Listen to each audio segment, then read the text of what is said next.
கன்னியாகுமரி மாவட்டத்தில் வளர்ச்சி திட்ட பணிகளை நடைமுறைப்படுத்த கவுன்சிலர்களுடன் நகர்மன்ற தலைவர் பேரம் பேசுவதாக கூறி வெளியான ஆடியோ பரபரப்பை ஏற்படுத்தியுள்ளது.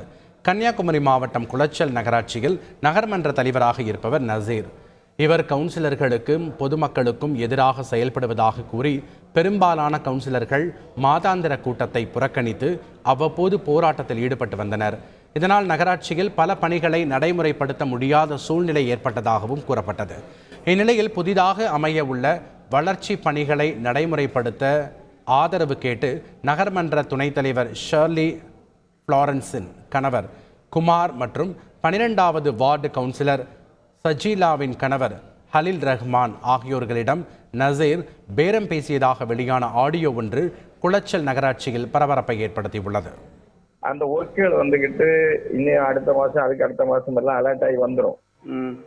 நீ என்ன இருக்கிறியோ என்ன மாதிரி ஒரு இதுல வந்துகிட்டு எனக்கு தனியா தின்னு நான் பழக்கம் இல்லை, அன்னைக்கும் இல்லை இன்னைக்கும் இல்லை. எதுவா இருந்தாலும் வந்துகிட்டு அதை ஷேர் பண்ணி கொடுத்துதான் நான் எனக்கு வாழ்க்கை இவ்வளவு நாள் ஓட்டி இருக்கேன். அதனால ஃபியூச்சரை எதிர்பார்த்து 5 வருஷம் நமக்கு இருக்குது. இந்த 5 வருஷத்துக்கு வந்துகிட்டு நம்மளும் என்னவும் பாக்குற மாதிரி பாத்துக்கிடணும். அந்த கவுன்சிலுக்கும் வந்துகிட்டு ஒரு முழுமையான லைன்ல வரணும் மக்கள். அதான் நான் சொல்றேன், வேற ஒன்றும் வித்தியாசம் இல்லை. 5 வருஷத்தை நம்ம பாழாக்கண்டா அதுக்கு தான் சொல்றேன். 5 வருஷத்தை நம்ம தீர்மானம் பாஸ் பண்ணாம நம்ம 5 வருஷத்தை பாழாக்க வேண்டிய அவசியம் இல்லை.